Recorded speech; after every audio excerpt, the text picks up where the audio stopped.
जय श्री राम। राम यह 2 अक्षर का नाम केवल नाम ही नहीं अपितु महामंत्र माना गया है। भगवान राम हिंदू धर्म में एक प्रमुख देवता हैं।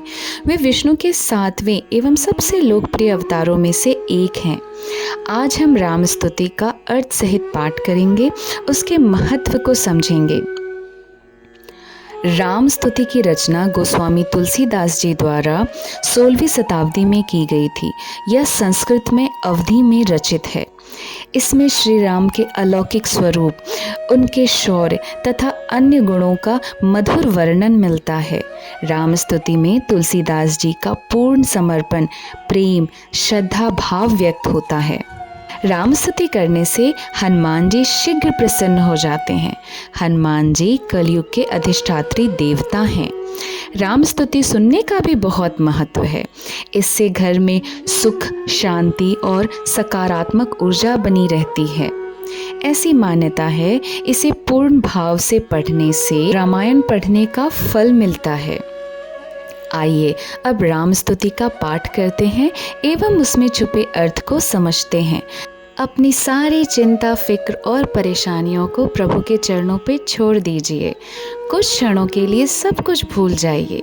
बस बंद आँखों से स्तुति के शब्दों को भावपूर्ण महसूस कीजिए। स्तुति में वर्णित श्री राम के अलौकिक स्वरूप का दर्शन कीजिए। श्री रामचंद्र कृपालु भज मन हरन भव भय दारुणम् नव कंज लोचन कंज मुख कर कंज पद कंजारुणम्। हे मन, कृपालु श्री रामचंद्र जी का भजन कर। वे संसार के जन्म मरण रूपी दारुण अर्थात कठोर भय को दूर करने वाले हैं। उनके नेत्र नव विकसित कमल के समान हैं। मुख, हाथ और चरण भी लाल कमल के सदृश हैं। कंदर्प अगणित अमित छवि नव नील नीरद सुंदरम पट पीत मानहु ताड़ित रुचि सुचि नौमि जनक सुतावरम। उनके सौंदर्य की छटा अनगिनत कामदेवों से बढ़कर है। उनके शरीर का नवीन नील सजल मेघ जैसा सुंदर वर्ण है।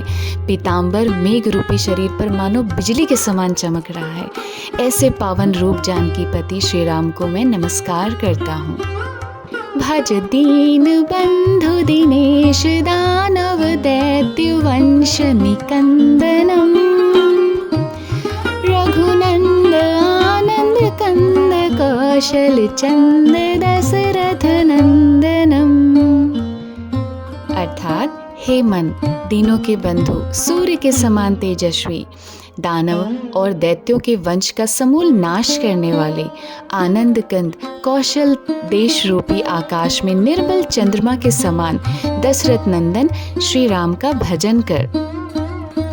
सिर मुकुट कुंडल तिलक चारु दारु अंग विभूषणम आजान भुज सर चाप धर संग्राम जित खर दूषणम।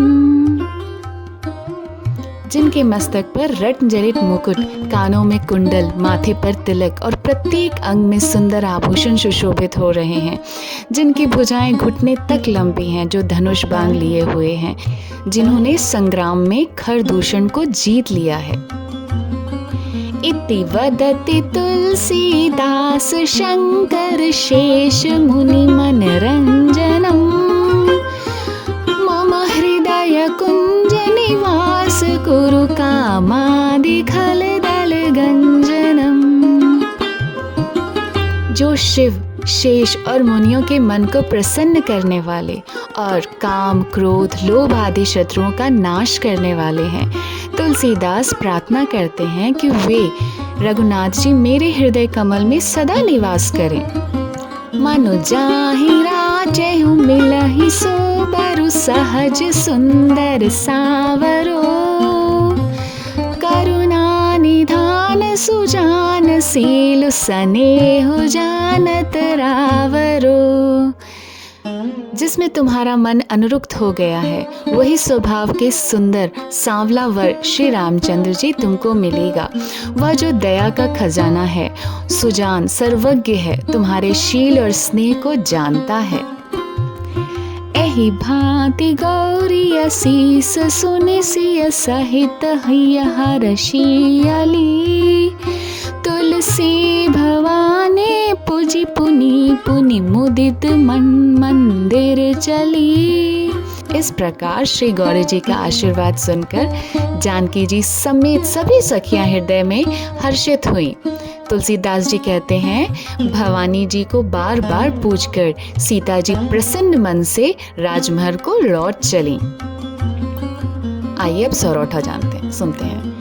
जानी गौरी अनुकूल सिय हिय हर्षु न जाई कही, मंजुल मंगल मूल बाम अंग फड़कन लगी। गौरी जी को अनुकूल जानकर सीता जी के हृदय में जो हर्ष हुआ वह कहा नहीं जा सकता।